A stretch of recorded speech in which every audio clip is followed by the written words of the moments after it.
This is episode 87 of our talk, and today I have the pleasure to have a conversation with Shirley-Ann O'Neill, director of the VAA, Visual Artists Association. After their book Good Art Doesn't Sell Itself, which I highly recommend, they have now written a book about securing representation, galleries, agents, and artists. The book is divided in sections, which are very valuable. A lot of information from industry experts, the do's and the don'ts, tips and summaries, a true guide for the professional artist. So welcome, Shirley-Ann. Very happy to have you here and excited to talk about your new book. Oh, thank you for the invitation. I'm delighted to be here today. So after the success of Good Art Doesn't Sell Itself, another book filled to the brim with advice. What made you write this book? I think over the past 12, 14 years, we've helped a lot of artists forge careers in the art world. And as an artist, you don't know what you don't know. And we wanted to highlight the importance of galleries. They're not the be all and end all. We work with many artists, thousands of artists that don't have gallery representation or don't have agent representation. But for those who would like to explore this option, there is a process to acquiring representation. And we wanted to share success stories. You know, we've been running masterclasses for the last 4 years. It works. There is a process, and really we wanted to educate people and make it easier for them to explore this opportunity, if you like. Yeah, great, because it's so necessary. I told you just before we started how many see galleries. And I have done 2 marketing courses, and the first one really taught us to stay the hell away from galleries. And recently I read how an artist replies when a gallery invites her, and she wrote, "When galleries approach me and want my work, but then rattle off that they take 50%, this is my response, always." And I will not read the response, but she writes, "Did you know, as a collector, when you buy from a gallery, the artist only gets 50% and sometimes less because they charge the artist fees for shipping, etc., copyrights. And it has always felt so wrong to me and not in the artist's best interest. But artists deserve more. 80-20 feels right, maybe even 70-30 if the gallery is actively selling. Anyway, to each their own. I support artists, and as a collector, I buy direct whenever I can." So what is your first thought when you hear this or read something like this? I think that's her choice, it's her decision, and that's a personal decision. What I would say is I would suggest to artists to have a more balanced view. If you don't sell via a gallery, you still have your marketing costs, your exhibiting costs, etc. What I propose is a model where you can sell independently, but also have partnerships. Galleries have access to collectors and buyers that don't want to buy direct from the artist. I mean, a lot of them do, but they may not see you or hear of you. So they want to go to a trusted advisor who can show them several artists. They have overheads of the building, staffing costs, taxation, lighting. It's so expensive to run a gallery. And I know hundreds of galleries. I've worked with galleries, done gallery art fairs. I work with them commercially. The vast majority of galleries are lovely people champion artists. It's not a hugely profitable sector. So if you find a good gallerist who wants to invest in your work, happily pay those fees, you know, and if it doesn't work for you and you can sell the art elsewhere, great. But be blessed and try not to have a poverty mindset. Obviously, artists need to do what's right for them. But I know artists who, in the book, Incidentally, one artist I work with's got 16 galleries that sells his work. Amazing results. So I guess you've got to go back to the question of what the artist wants to achieve and what level they are in their career. So not one all size fits all, of course, but equally we don't need to be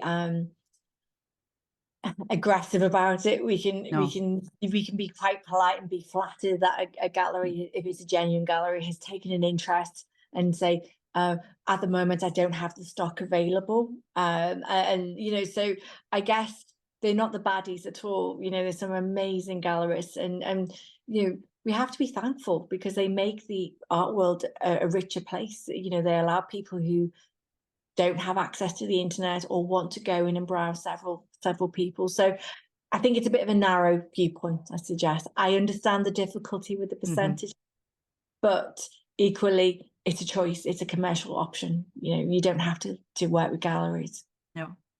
Yeah, I would add like that to that. Doing everything yourself is not going to bring you further. You need a who. Yeah, absolutely. And you only need one good gallery. One good gallery can make an artist's career. There was an artist that I work with, and she used to do one big show a year with this gallery, 20 originals and a summer show, and that was enough because her show sold year in, year out with this gallerist.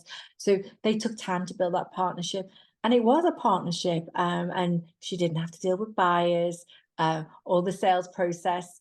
It was just such a beautiful relationship. So yeah, absolutely. Keep an open mind, I would suggest. Yeah, exactly. Well, the book is a dense guide. You have to read it in more than once, but it is a dense guide. It shows lots of possibilities, different from the first book, but a necessary one. And one of the most important things you discuss is about partnerships. And we just said that, trust, being professional. I had some experience with galleries, and that are more that focus on the latest trend, rather than keep an artist or a group of them and really focus on positioning them. What are your thoughts about that? Was I with the wrong one, or possibly you weren't with the right gallery? I mean, if you've worked in galleries, generally they have to have a balance between the two. They want to find an artist that they can work with and have longevity with, because it costs them to market solo shows, etc., etc. Of course, they need to bring fresh stock in as well. So I think the two things sit side by side. If a gallery finds an artist that they can sell repeatedly to, of course they're going to keep hold of that artist. They're not going to want to disappoint their customers. So I think the two things go hand in hand. They have to have an element of new artwork coming in, and they have this staple of regular artists, if you like. Yeah, it is a balance, and it's a new area for a lot of artists out there. And one of the ways you can overcome it, if you are in the position where you've got a gallery, one of the things that I recommend to the artists that have followed the process that I describe in the book is to keep your artwork fresh as well. So if your art hasn't sold after 12 weeks, replenish it and move it around. So for example, one of the artists that I mentioned is Andrew Allen Johnson. He followed the process that we suggested, and quite quickly he was signed up by 3 galleries. And he said, "Oh, things are a bit slow." And I said to him, "Are you rotating your art? So you, after 12 weeks, you change the stock, or are you bringing a new collection out? How does it work?" And he said, "I hadn't thought of doing that." So quickly he rotated his art. I've got new stock in, gave the gallerist something to be excited about, some fresh pieces. And sometimes it's timing why the artwork's not selling, but that resulted in immediate sales by just keeping the artwork rotating around. Yeah. To me, well, I come from a different background, because I did mainly commissions, but that doesn't work only. It works, but not alone. You need more legs under your business. So I started with series. And I've also seen that artists, and I've seen that, then change something. One in art history is Philip Guston, who went from abstract expressionist. He found it boring. He had like, okay, I'm ready with that. And he started from one day and the other day with figurative art. It lost him clients. It lost him his best friend. So in That's my a case, I challenge. did solely commissions. So now I added series related to social problems, LGBTQ, nature, wildlife, and women empowerment. That has always been my thing. But now related to music. I'm a musician, exceptional female musicians. How would I represent that then to a gallery? After all steps taken, the inventory, descriptions, etc., etc. Do you recommend one type of art? Because I see that a lot. I see that also in the interviews you have. It's one type of art, and stick to that? Or does this show the versatility of an artist or me as artist? Because the style itself, yeah. Well, I guess there's a dichotomy in that, and I 100% agree with you. What I would say is, if you are pitching to a gallery, you don't want to do a show reel of your best hits, for example. So we would always say present it in collections, and imagine what the collection would look like in that gallery setting. Visualize what it would look like as an exhibition. So have a really sharp edit on what you're presenting. Mm-mm. In terms of the content, even if you've got several genres or several mediums, again, you can have them on your website, but always try to fit what you're pitching to the gallery. One of the gallerists that we interviewed in one of our master classes, he was a lovely man. He was a photography gallery, but quite often he would get emails in from artists who hadn't checked that he was a photography gallery, and would just send them, I don't know, oil paintings without doing their research. And it really, he felt a little bit disgruntled because they were asking him to review their portfolio without actually taking the time and due diligence to review him as a potential partner. So it's not a volume thing that we suggest. If you're unsure, ask somebody to look over what you're pitching, and is this a good match? How's it going to be received? Quite often you're only going to get one opportunity to pitch to a gallery, so make sure you do it right. It's what we would recommend. Yeah, a very interesting part of the book to me was being gallery ready. A really interesting one, because I always thought being gallery ready is having art that is really top notch, painted, knowing how to use the materials, framed, certificate, etc. But that's not always the case. And I know because since my interview with Kristen de Kitali, a paintings conservationist, she told me a lot of artists do not know the material.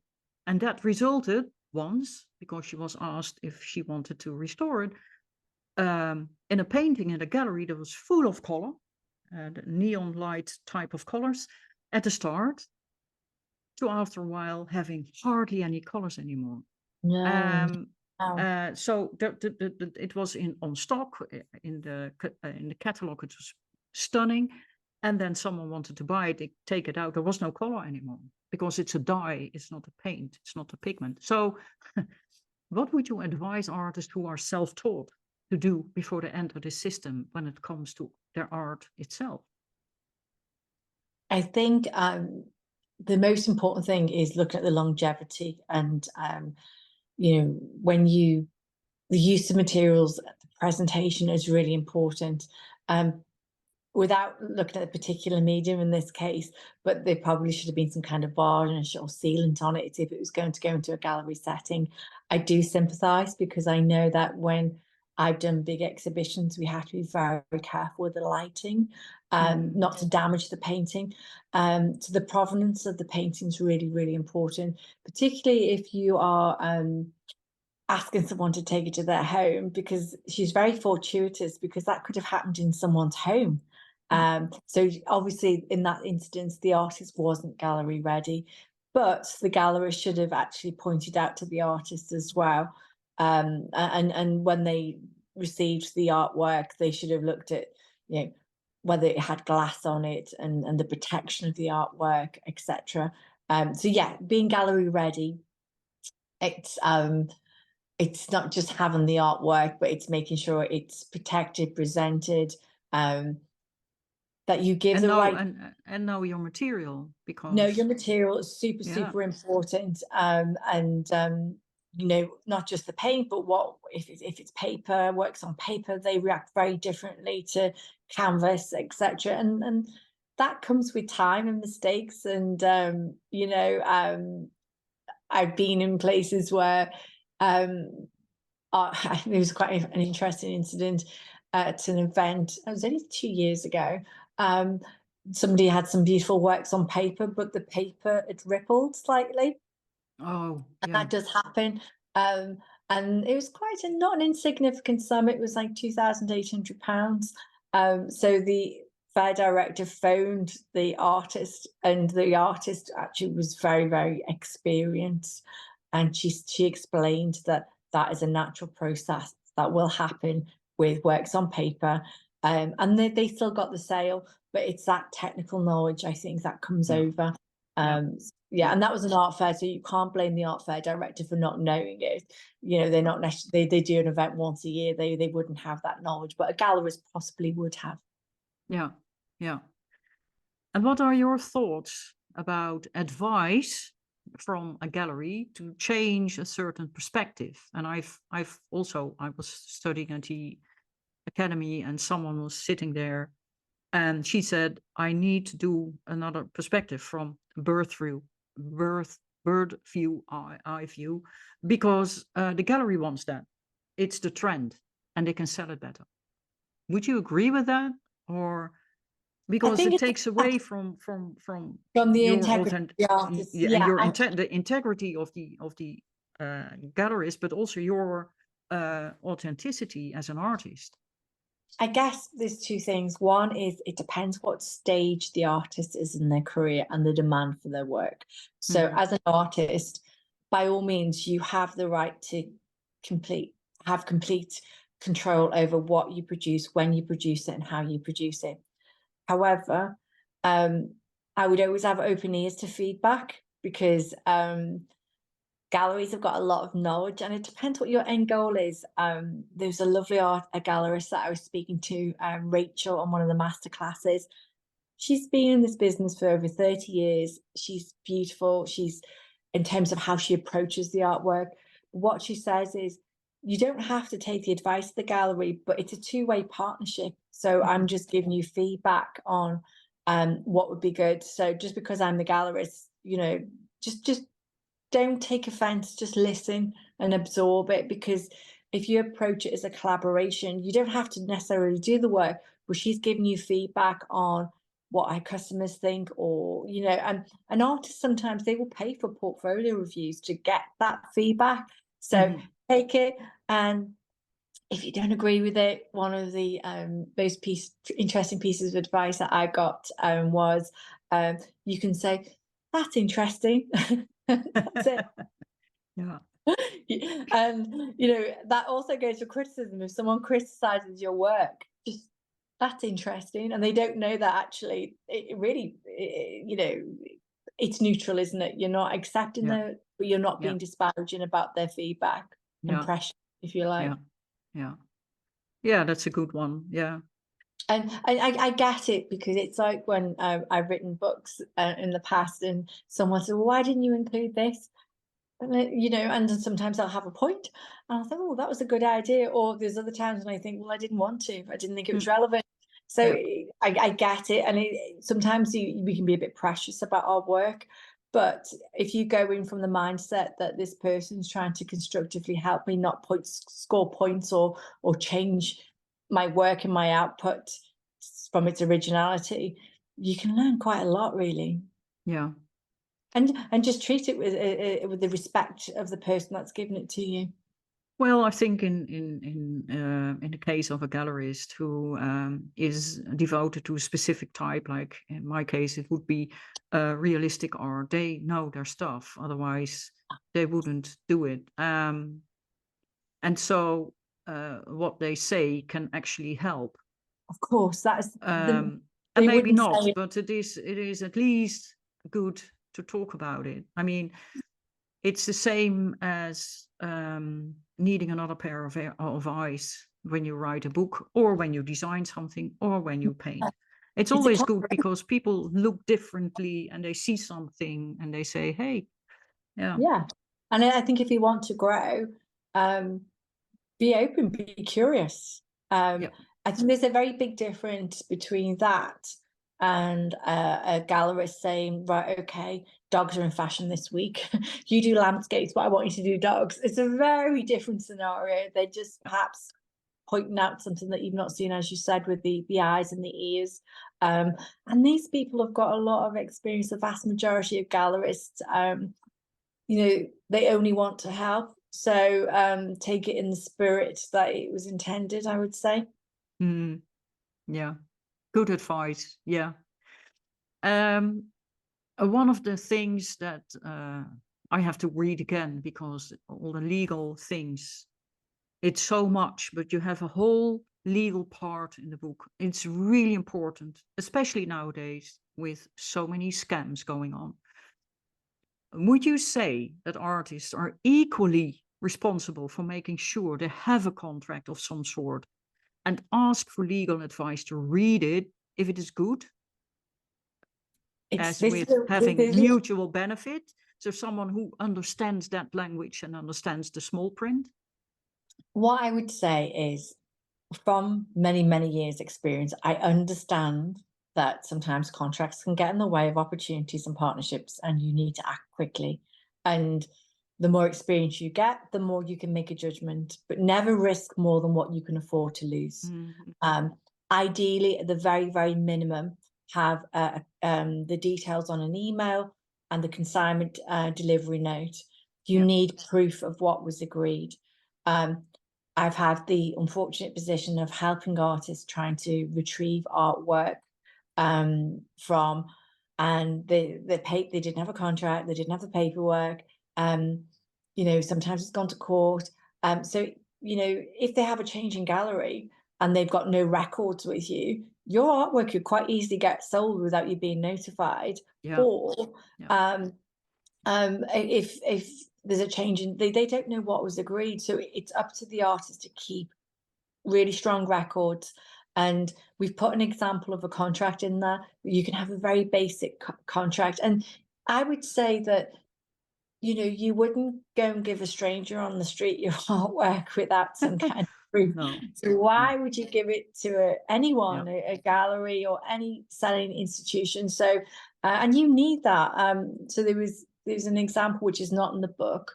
I'm not sure if it is, but there was somebody that was an artist that was over from Ireland, and he was at an art exhibition, and he met an art consultant and a gallerist, and he gave 12 pieces of his work away. And he asked me, he said, "Oh, can I leave them in your offices to be collected?" I said, "That's fine, but make sure there's paperwork with them." 12 months, 18 months later, the artist contacted me and said, "Oh, that gallery's not trading now." I was like, "What? Okay.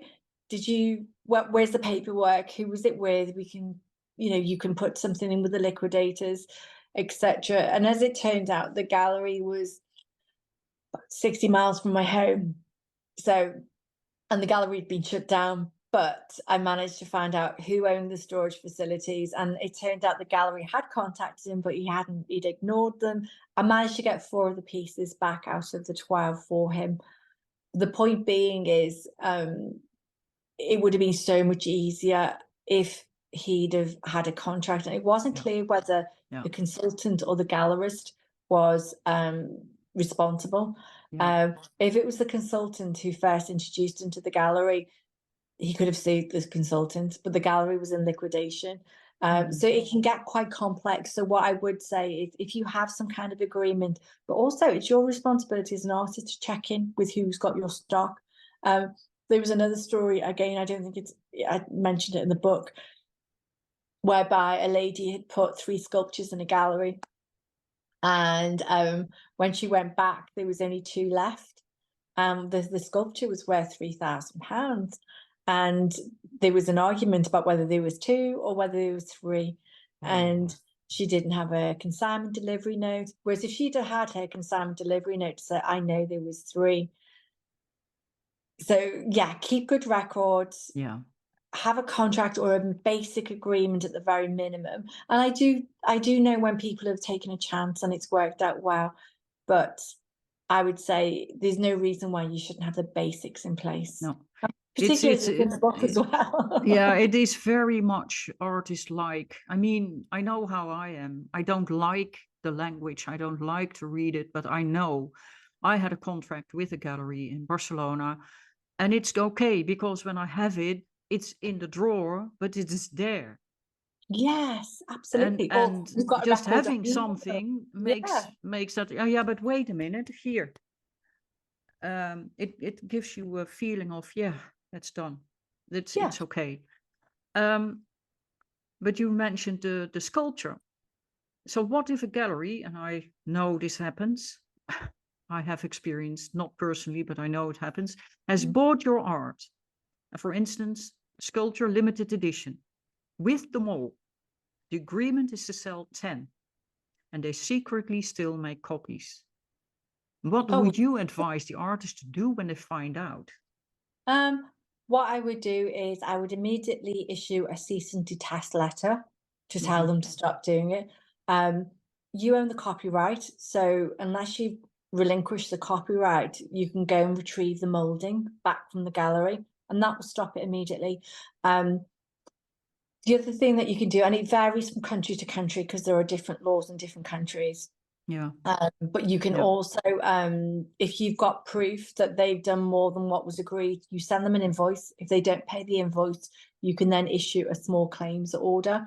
It costs £60, and in the UK from £60. A similar amount in other countries. We've all got a very similar system.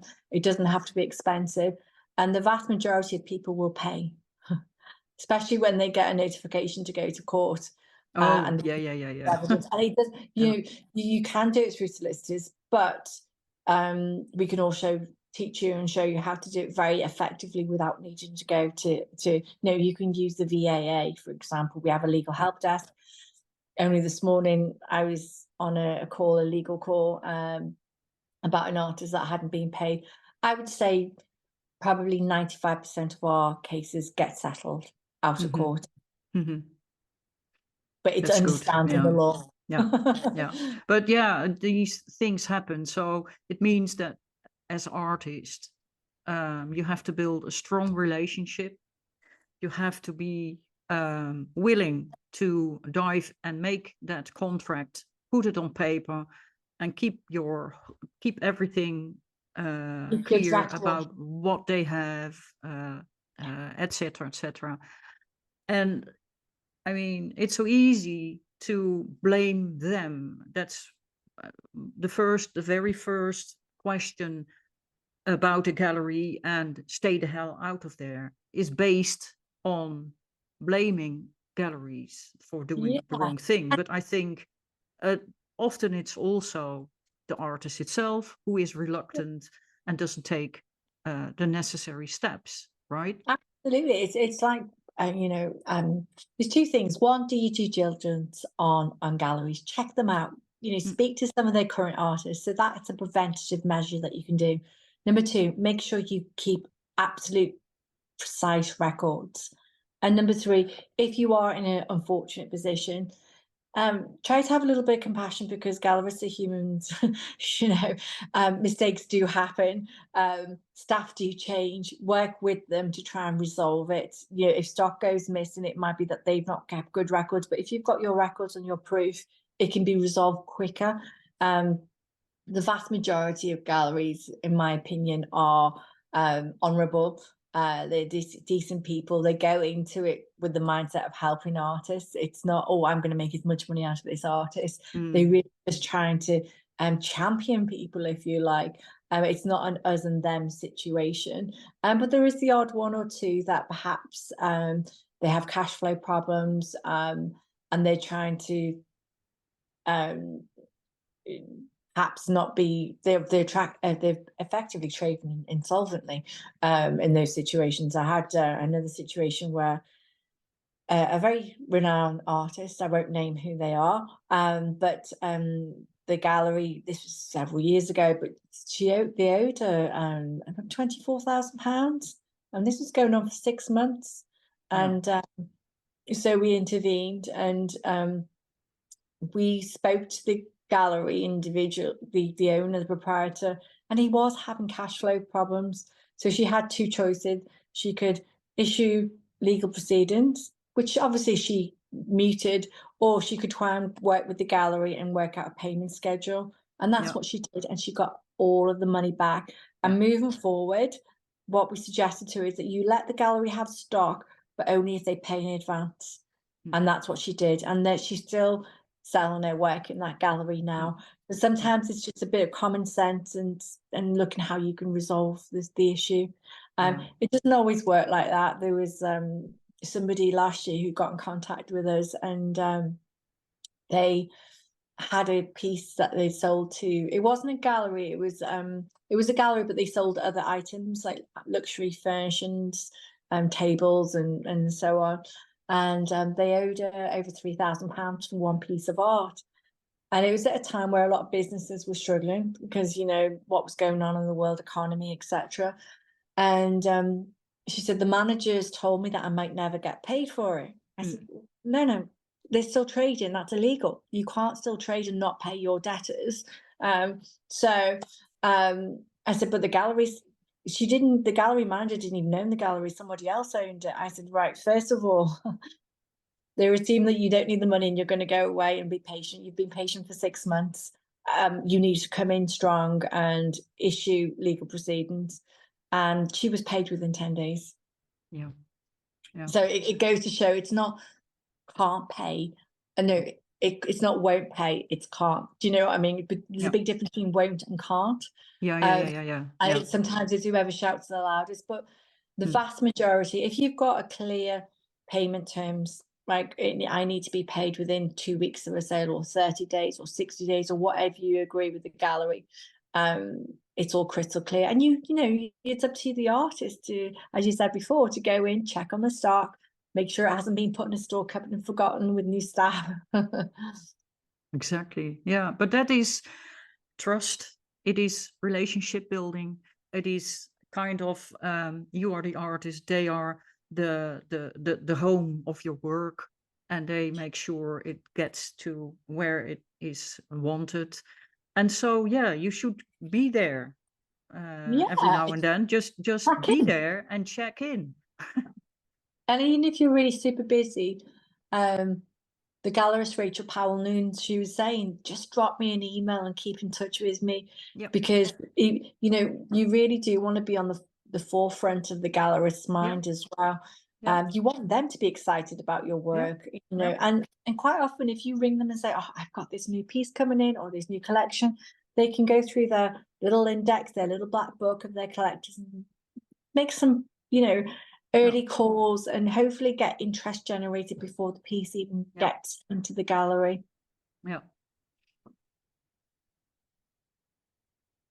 But galleries are not for everyone. No, not at all. I think that's what you also write. This is not cookie cutter advice. You have to do this, and all artists have a home.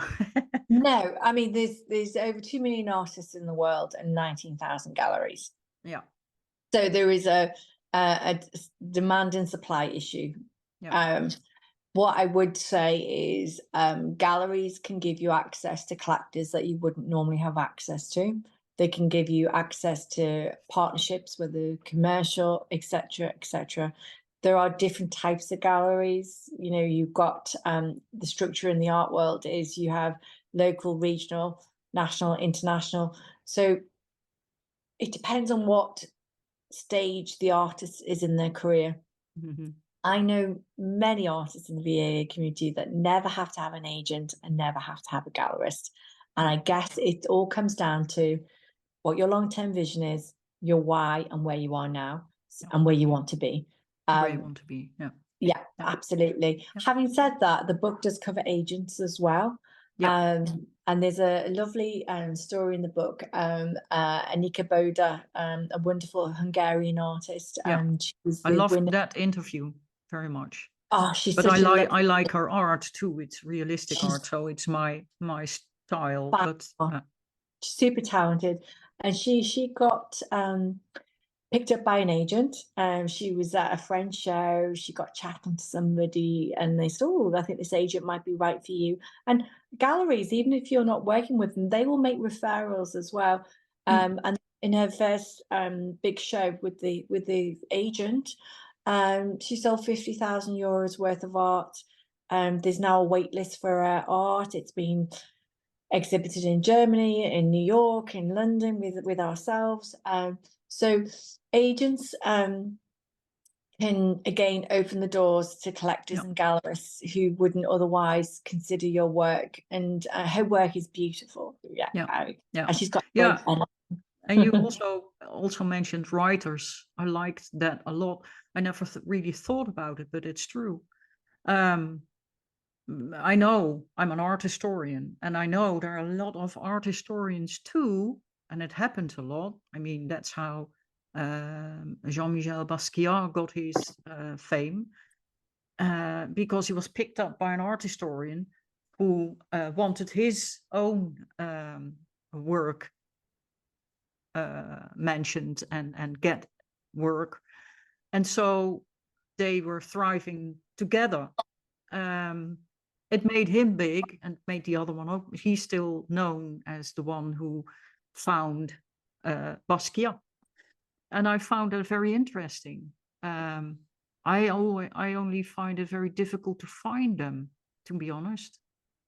I think the writer, the critic you have, I follow her on Instagram or X, that's it called. Yeah. Yeah. So Ruth Millington, Yeah. she Yeah. has been one of the teachers on our Getting Gallery masterclasses. So we normally have a panel of experts.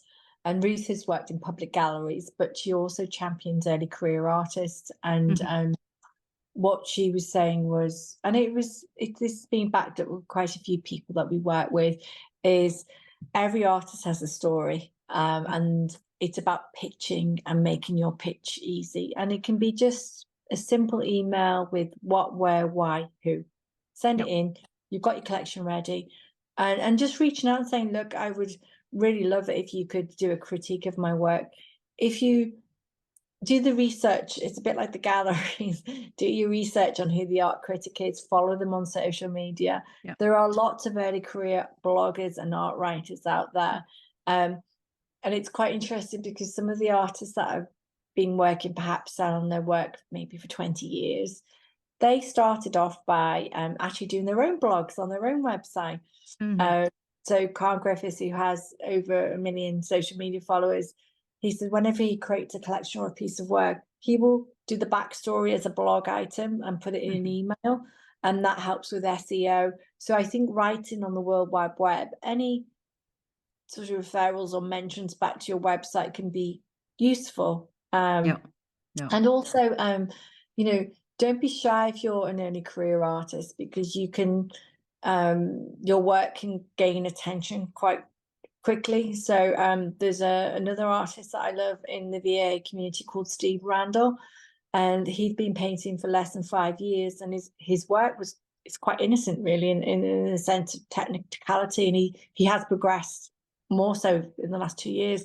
But he got picked up by a local public gallery, and then the curator of a national gallery said, oh, we're doing something on this theme. So the curator put him forward to the Walker Art Gallery. He was then included in a national show. Yeah, I have watched that one. Yeah, He's I was such in that masterclass. Yeah.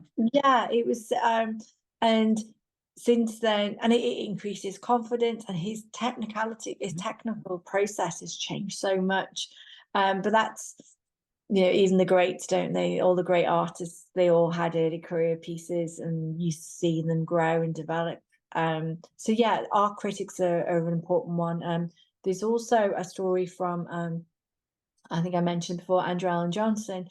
He'd not had any PR before, And he literally followed the process of picking up the phone, speaking to the local journalist in the local newspaper and say, hey, I've got an exhibition on, I'm doing this. This is a charity involved. That's usually helpful. But he had all the images ready to go, and newspapers need fillers, what we call filler articles. Even if you don't, even if your local newspaper doesn't have a serious art section, you know, it's human interest, and there'll always be a local angle. So yeah, he got his first story that way. And then when he got accepted into the shop first of this art gallery, it's sort of a public gallery, but in the shop for a few little pieces. Then they had an opening for a show, and they knew he had a body of work because someone had pulled out. He then got a bigger show. So that's how opportunity works. One thing leads to another. Sometimes I think we're all guilty of wanting the fruits of our labor to be immediately apparent. But you know, I always concur to the viewpoint that every piece of artwork will have its day, and be patient. Yeah, well, it's not only being patient. I mean, the work you do, the books you write, and I will ask a last question in a moment, but it shows how artists also need to be part of what they do. I mean, and even if you think back, like I have that book here, Rembrandt as an art entrepreneur. When you read back to Picasso, he did marketing on his way. And I know I sent you a quote of something I had like, wow, I never read this one. But we need to be part of all of it. We can't just stay in our studios, paint, and then what? Hoping, yeah, someone said that's hope marketing, hoping that someone finds you. Who and why they find you? So we need to be part of this whole thing. And even if you're not online, you can do it in your own neighborhood. You can do it. Yeah. I think visibility and opportunities are the key to getting your art out there. But the most important thing is that artists need to be part of that themselves.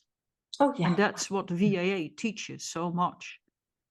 Absolutely. And I think that is the most important thing. Skip all the very expensive art marketing things, because they don't teach you what the VAA can teach you, because you have insight behind that big wall where all the artists want to be but can't come because they don't have the knowledge. As simple as that. It's not just making the roadmap to what you want, plan out what you want, do this, do that. For some it will work, for the majority it won't work. Absolutely. So, yeah. I agree with you more. And I think one of the wonderful things about the VAA now is, yes, you could go and pay £60,000 for a master's course with one of the leading institutions, but those leading institutions have been very supportive of what the VAA done. And we actually get their lecturers coming into our masterclass with people who are working in the commercial world. And we're breaking those barriers down. You don't have to come from an elite family to actually succeed in the art world. But you do need to find a path that works for you. And there is no cookie cutter approach in the art world. It's baby steps. Nothing great happens all at once. You know, it's taking one step at a time. And when we're in the fortunate position to see the success stories. So our goal is to share them, what works well for other artists. And then you can decide, yeah, actually, I could do that. Yeah, it breaks down barriers. It's like people who never, I mean, one of the commissions, the old man you see behind me, was a commission from someone who never visited galleries, who never visited museums, who has nothing with art. And my strength is telling stories and listening to stories and painting the stories. And I took her in the process, and that made her appreciate art in a very different way than, so the threshold of art is broken down. So as Completely. much as the VA breaks the threshold, like, oh my God, do I really need to do all that for artists to take those steps? And this book is also part, Great Art Doesn't Sell Itself is a massive book with opportunities. I found my gap there. I had like, gap? Oh God, I never knew this was my gap. Highly recommended. This book, Thank you. necessary to read. But the book, which I enjoyed reading, learning a lot, and I have to rehash because it's a lot, is divided in parts and in guides, starting with interviews, gallery owners, agents, writers, etc. How would you recommend reading the book? I would view the book as a handbook. So there's 33 pieces of advice in there. So there's a format. But I've tried very hard not to make it dry. And it can be dry sometimes, the business side. I appreciate that artists sometimes they zone out. So I've tried to keep it on point. But just take one tip a time. There's 33 pieces of advice in there, and use it when you need to. But the middle section in particular is 16 interviews on how other artists have found their entry with agents and galleries. So what we're trying to say to you is, yes, it is a possibility. Here's the proof. Do with that what you wish. Yeah, yeah. Wow, thank you so much. So, Oh. where can people buy the book? It's available on Amazon now, and 100% of the proceeds will go to the VAA community or to early career artists and all the initiatives that we do. We're really passionate about making a difference. So hopefully it will demystify how the art world works. And that is so necessary. Yeah, definitely. Thank you so much for having me today. Well, thank you so much for coming and writing this. It is really, something that I love, but I love learning anyway. I read it from to back. I have to go back again, pick out specific things. I had aha moments like, okay. So what I learned there is BS. Don't go there anymore. You can do it this way. If you do this and this and this, then you can work in your studio and they do that work that you don't want to do or you're not good at doing. And that's the beauty of working with galleries and agents. They can take away some of the business side of it, so you can focus on your artwork. Yeah, exactly. Yeah. So thank you so much for writing the book. Thank you so much for being here with me. My pleasure. Thank you so much for having me today. You're welcome. Dear listener, Art Talk is what I love to do. It is my brainchild, and it is the way I can have great conversations with artists, with art historians, and other great minds to support them, but also benefit them, as well as the listening artists. I also love to talk about things art history or review books I highly recommend reading. Making Art Talk takes a considerable amount of time. It takes research into the artists, art historians and others, and their work, asking questions that make an episode interesting to listen to, editing video, editing audio, scheduling, and sharing it on social media. If you enjoy Art Talk, then please consider supporting Art Talk on Patreon. The link is in the show notes. Your support is deeply appreciated and will be greatly rewarded.